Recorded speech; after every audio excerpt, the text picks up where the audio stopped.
player Will.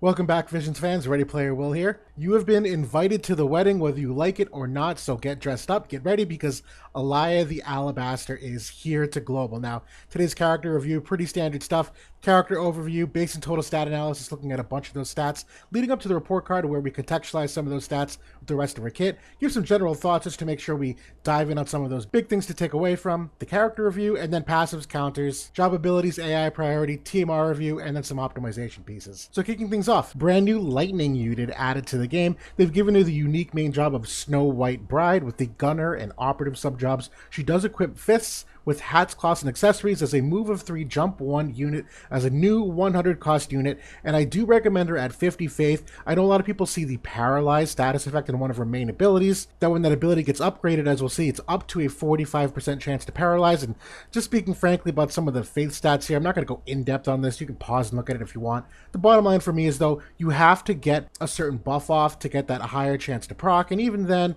I don't love exposing her to the magic damage just to do so. I don't want to spend any more time on this than I have to, but I'm personally sticking at 50 faith. Now for the overview of the main job, she has a max range of 5 squares away, only 1 AoE on the main job, and 3 single target abilities, but one of those single target abilities is select 3 units, so it's kind of an AoE into how much damage it does. It just scales off unit res, obviously. Now for resistances, does start off with some good double-digit ones here at 20% to slash, 20% to strike, 10% to missile, 5% to magic, and the only weakness, it's a significant one, is the minus 10% to pierce, so just keep an eye out for that. When it comes to the status ailments, again, not terribly worried because I do want her at 50 faith myself.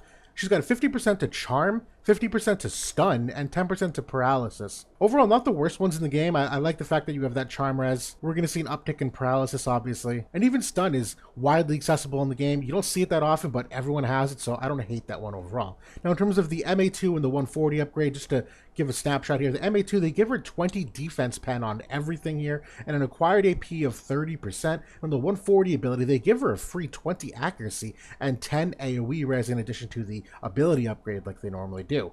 Now, as we transition into the base stats overall, she's definitely on the higher side of things from a base HP perspective, maybe just a couple steps back from more of the recent damage dealers we've been handed out, but in the broad scheme of the game, she has a very above average amount of HP for a damage dealing unit. From an attack perspective, also above average, not top of the charts by any stretch of the imagination, but she's got a lot of things in her kit that this doesn't really matter at the end of the day. But all you need to know, base attack is fine, nothing wrong with it. From a base agility perspective, does skew a couple points higher, doesn't really affect a whole lot of things in the broad scheme of the game though. We'll talk about that in just a couple slides on the agility. The dexterity, basically average, not really a crit monster from this perspective, but base overall not in the bad starting spot either. And for luck, definitely above average here too, which does end up helping her accuracy overall.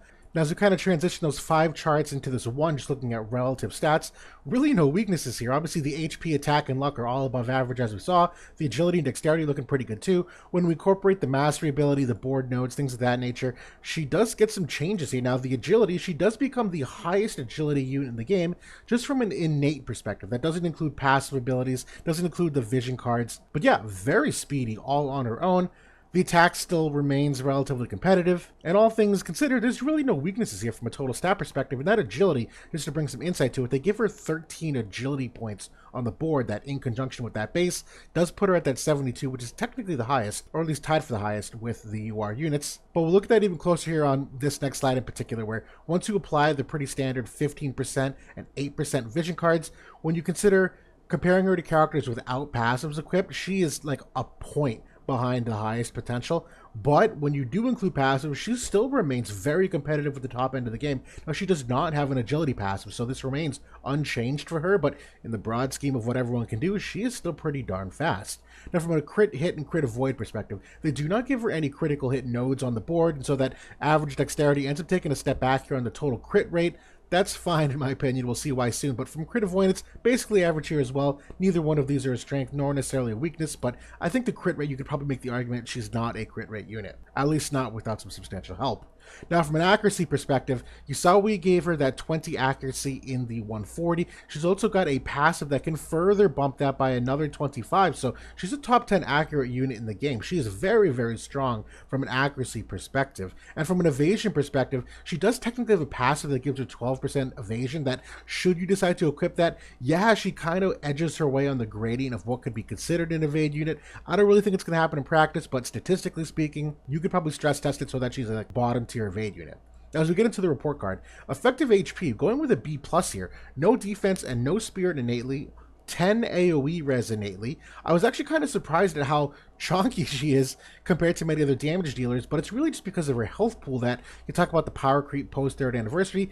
She just has a lot higher health than most damage dealers in the game, strictly speaking from a total UR perspective. The survivability, though, going with an A plus here, and similar to Glassy last week, this is too many to go over here. We're going to walk through that in the general thoughts, but the survivability is pretty nuts, quite frankly. Now, damage, going with an A plus here. Huge amount of strike res penetration on her main ability, great modifiers, couple different imperils. The attack stat ends up being really good. Physical barrier break to kind of cleave through any damage mitigation. There's also 20% extra physical damage on her main buff. Overall, the damage is pretty astounding for what she can do, particularly when you start talking about turn order, which is a whole different conversation. Now, agility, going with a B plus here, we saw that base 85 versus the 77 average. When you talk about equipping characters, the passives, which she does not have one, she's still fairly above the average by 4 agility points here. So overall, B plus, definitely a great thing about her kit. Now, accuracy, going with an A, top 10 most accurate unit in the game. There's no guaranteed hit in the kit, so you do want to give her some accuracy if you're trying to hit evasion, but she starts off at a significant advantage compared to most characters. Now, evasion, going with a C minus, again, barely an evade capable unit. You need to equip her passive for it, and I would recommend using the operative buff on the sub job. That's a 25% evasion buff, but we're talking like really weird stuff. Again, that's totally math min-maxing. Not an evade unit, in my opinion, going with a C minus. The movement, going with a B. She does have a move +1 passive, so that definitely gives her an edge over your standard move of 3, jump of 1. The auto ease of use, I'm going with an A here. Disproportionately good main buff. It's actually insane, and her AI is very easy to use to get the job done, so going with an A here. Now, game disruption, also going with an A, but throwing an asterisk on this. She's the best strike unit in the game. The offensive potency is unreal. The variety of teams you can put her in is unreal, but as we've seen with Soul's new release in JP, he is a very, very hard counter to strike damage. So from that perspective, does Soul's addition to the game in a month or so for us change her value? Honestly, it could. He is that good of a hard counter, but it's really only depending upon how many people pull him, which I'm going to be conservative here and just say that a majority of the people playing the game are not going to pull him and max him quickly. So I'm going with an A, but like there's some weird stuff that could happen in the next month or two. Take Soul out of the equation, this is a no-brainer. Now for the passive abilities, going with an A here as well. Great passives with smart flexibility. You have a couple of really good choices to use. The counter, also going with an A here. Excellent main counter for both the slash meta and for magic damage. The overall job and kit, also going with an A here. Grossly good utility to teammates. Great extra utility to self for a final grade of an S. I don't give this out often, if ever. To date, I've only given it to King Bradley. In hindsight, I would have given it to Velis. She is a meta-defining unit that fits into a load of teams. She's incredibly self-sufficient. There's no denying what she can do. Now, hopping into the general thought, just talking about the survivability metrics. Now, again, her main buff, which we'll see is absolutely loaded, is 30 AoE res and 20% slash res. She also gets a buff of hate -6 when her HP falls below 20%. Great part of her survivability that should she fall low, proc courage, they'll start directing their attention to other teammates instead. She also has a passive that can potentially give -3 hate as well in terms of dictating the priority. She is protect and shell capable on her second buff. She also got a 30% general barrier on her sub job capability should you want to use that. And low-key, her ability cancellation on her main offensive ability is a form of survivability that going against magic units, if people are not properly tuning their cast time down, you can interrupt that magic spell that you normally would have been hit by. That's a form of survivability by preventing damage being done. So overall, just that main buff and second buff alone are absolutely exceptional. Now for the team utility aspect, that AoE buff is a dispel re-raise to teammates when they attack people. That's insane that you can create a team that can just on demand dispel re-raise. Also, that 30% AoE res also applies to teammates, as well as that 20% slash res applies to teammates. So that buff is great for a variety of reasons. You also get up to 60%, yes, 60% lightning imperil on the limit break, which obviously greatly amplifies the damage of fellow lightning units. Also have a 38% strike imperil on her main sub-job. So in that strike team, also great utility for amplifying the damage of your teammates. Now for the offensive output, I use the word gross here. I don't know what adjective you can use because it's immense. And honestly, I actually hate it. I actually hate this character for the balance of the game. I'm really upset Gumi decided to go this direction. On Stag Impact, that single ability applies 40% strike res pen on that single one-time ability use.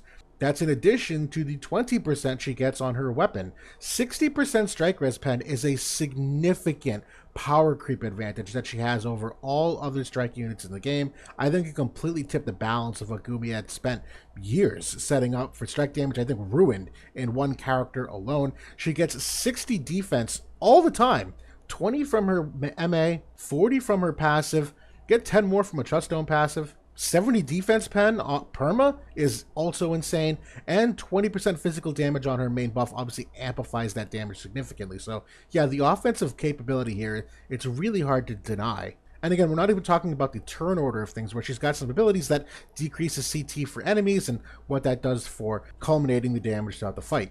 Now, she is a top tier Rainbow, Lightning, and Strike unit. All three of those teams, she is so darn self-sufficient. You can put her in nearly anything, and she is going to do exceptionally well. You obviously cannot say that about nearly any character in the game. She also has exceptional AP management, which is part of that self-sufficiency, where she's got 30% acquired AP on her mastery ability, another 50% on her vision card coming next week when it's in the main slot, and it likely will be, and she's got a 15% decrease AP consumption on her weapon, which applies to everything in her kit. We'll see that in just a couple slides. Overall, I mean, she's got it all for what you potentially want from a damage dealer in this game. Now for the passive abilities and counter abilities, Devoted Heart is a must equip in my opinion. That's 24% attack buff and that 40 defense pen. After that, you can really kind of pick and choose, but I like the variety here. Eyes of the Dragon's Stack Princess is that 25 accuracy that we talked about with the accuracy metric, but it's also 35% reaction block rate, which is really interesting to put on a passive ability that she'll have that permanently on all abilities. Obviously, will stack with vision cards and Truststone passives.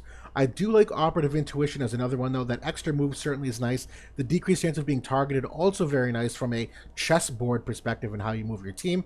But theoretically, I don't hate Operative's dual wielding either. Where you talk about getting that extra 40% acquired AP, I just think I prefer Eyes of the Dragon's Stack Princess in a wider array of instances. Now for the counter abilities, Sonic counter here, a 70% chance to counter on only slash and magic damage. It's 121% mod. I obviously don't love that it's only two kinds of damage that it reacts to, but 70% chance proc rate is pretty darn good. I think the range on this is pretty generous. I think overall, again, it's another great ability to just amplify the damage that goes out and what you can do for hitting people back. Now for the main job buffs, I mean, you want to take a second and read this? This is insane. Like, I've talked about ability power creep in the game when we talk about like TMR conversations and why TMRs get harder to use because abilities are so damn overtuned. This is like the primo example of an overtuned ability. Let's just go through this again. For teammates, and the one thing I need to find out, how much of this is dispellable, how much is not. I'm pretty sure all of it is dispellable, and the verbiage here saying it's an effect if courage is an effect, it's blatantly wrong.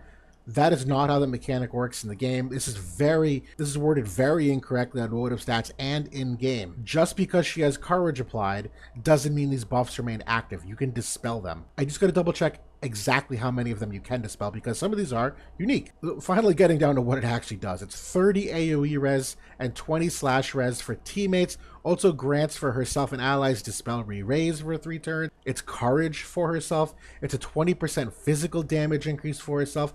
And when she falls below 20% HP, it's hate -6. That's significant hate change in terms of the order of operations from where you might get attacked. This buff is absolutely insane. And my gut says she will only use it once because it has the courage attached to it. It's not the kind of buff she'll use a couple times in a row, but I do need to test that as well. Overall, this is a SSSSS tier buff. Even the second one, it upgrades two abilities. Number one, it upgrades normal attack. That's cool, whatever. But the Paralyzing Strike is an upgraded ability. That's a really good upgrade, but it's also Protect and Shell to Self. So again, two extra forms of great survivability there. Now for the main job, offensive, when you consider again these numbers on the very far right are taking into account the weapon decrease in AP consumption, they all get relatively cheaper. You do have 3 unit scaling attacks and 1 AoE attack. Bolt Jab here, the first one, I actually don't like this ability. I'd probably turn it off, quite frankly. I don't think this is a good late game ability at all. I'd rather her buff and use a more potent ability later, but whatever, that's for another conversation.